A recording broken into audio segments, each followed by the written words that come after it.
আসসালামু আলাইকুম রহমতুল্লাহ, কেমন আছেন আপনারা সবাই? আজকে দুইটা প্রশ্ন নিয়ে একটা ভিডিও তৈরি করতেছি, কারণ বিগত দিনে আমাকে কয়েকজনে এক প্রশ্ন বারবারই করে যাইতেছে। তো এইটার একটা হলো, ভাই আপনার প্রফেশনালিভাবে যদি আমরা এফএল স্টুডিও থেকে এক্সপোর্ট দেই সেটা কিভাবে দিতে পারি। আরেকটা প্রবলেম হয় যে বলে, ভাই আমার অডিওটা হলো ধরেন 2 মিনিটের অথবা 1 মিনিটের, কিন্তু এটা এক্সপোর্ট হয় মাত্র 1 সেকেন্ড। তো এটার একটা শর্ট টিউটোরিয়াল আজকে দিব। আপনারা যারা এই বিষয়টা না জানেন তারা অবশ্যই ভিডিওটা কন্টিনিউ করবেন। তো সেক্ষেত্রে আচ্ছা, আমরা এখানে একটা অডিও ইনপুট করি। আহ, এখান থেকে আমার এখানে একটা অডিও আছে, দেখেন আমি ডাউনলোডে গেলাম, এখান থেকে একটা অডিওটা নিয়ে আমি ইফএল স্টুডিওতে ছেড়ে দিলাম, এখানে নিয়ে নিলাম। এখন আমরা মনে করেন এখানে যা যা কাজ করার, এখানে এগুলো এখানে যে যে কাজ করার সেটা আমরা অবশ্যই করলাম। এখন ফাইনাল কাজ করার পর এখানে এক্সপোর্ট করব কিভাবে।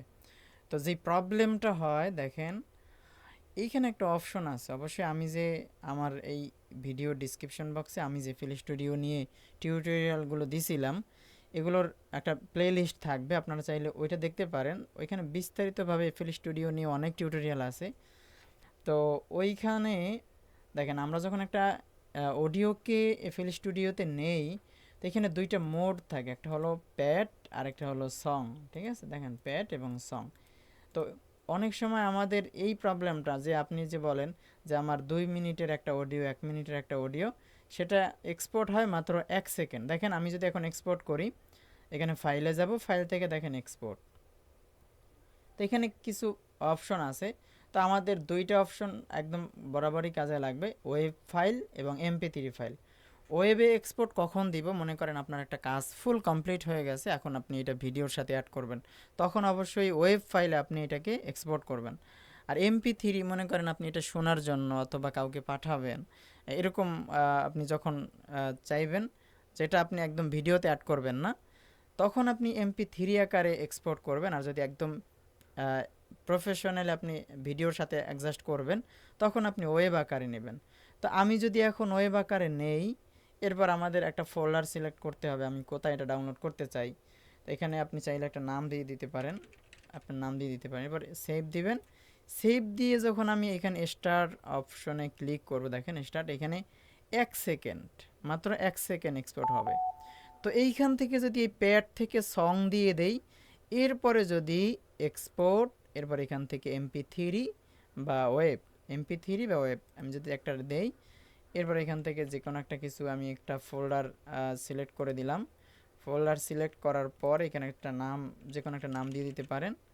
এরপরে এখানে সেভ দিব। সেভ দিয়ে যখন এখানে স্টার্টে ক্লিক দেবো, দেখেন এক্সপোর্ট হইতেছে, দেখছেন এখানে কিন্তু এক্সপোর্ট হইতেছে। এরপর আপনি এইভাবে করেও পারেন, যেমন আপনি আবার এক্সপোর্টে ক্লিক করলেন, যে কোনো একটা ফাইলে দিয়ে দিলেন না কেন, মানে এখান থেকে এক্সপোর্ট হইতেছে। তো এখান থেকে আপনি আবার পরিবর্তন করে আপনি যদি দুইটা চান যে আমি একসাথে এই কয়টা দেব, একটা ওয়েব আকারে হবে অথবা এমপি3 আকারে হবে, এই কয় আকার, এইটা এই কয়টা আকারে হবে, এইভাবে করে আপনি চাইলে এটা এক্সপোর্ট দিতে পারেন। তো বিষয়টা বুঝছেন কিনা জানি না। না বুঝলে অবশ্যই ভিডিওটা আবারও দেখবেন। যারা নতুন, হয়তো ভিডিওটা নতুনদের জন্যই তৈরি করা, আমি আবারও একবার দেখিয়ে দিই। দেখেন আমি একটা অডিওকে নিলাম, অডিও ইনপুটের অপশনটা হলো, আমি এখান থেকে অডিওটা এখান থেকে নিলাম, একটা অডিও, এই যে অডিওটা, ঠিক আছে, এই অডিওটা আমি এক্সপোর্ট করব। আপনি মনে করেন এখানে কাজ করছেন, তো এইখানে এক্সপোর্ট করার প্রথমে আপনাকে খেয়াল রাখতে হবে উপরে যে এখানে প্যাড নাকি সং, এখানে অবশ্যই সং মোড থাকতে হবে। এরপরে ফাইল, ফাইল থেকে এক্সপোর্ট, এরপর এখানে অনেকগুলো অপশন আসছে। তো আপনি এখানে যদি একদম ফাইনালি এক্সপোর্ট দিতে চান তাহলে ওয়েব ফাইল, আর যদি আপনি এটাকে আপনি কারো কাছে পাঠাবেন তাহলে এমপি3। তো এটার উপরে ক্লিক দেওয়ার পরে আপনি একটা ফাইল ঠিক করবেন, আপনি কোথায় এটা সেভ করতে চান, এরপর এটা নাম দিয়ে এরপরে সেভ। বিষয়টা আমি একদম ক্লিয়ারভাবে বোঝানোর চেষ্টা করছি, যদি তারপরেও না বুঝেন অবশ্যই আমাদের ফেসবুক গ্রুপ আছে, ভিডিও ডিসক্রিপশন বক্সে লিঙ্ক দেওয়া থাকবে, অথবা আমাকে ফেসবুকে নক করবেন, অবশ্যই একটা সমাধান পাবেন ইনশাআল্লাহ। তাহলে এই পর্যন্তই। পরবর্তী ভিডিও যতক্ষণ পর্যন্ত না দেই ততক্ষণ পর্যন্ত আপনারা সবাই ভালো থাকেন। তো আজকে এই পর্যন্তই। সবাই ভালো থাকুন, সুস্থ থাকুন। আসসালামু আলাইকুম ওয়া রাহমাতুল্লাহ।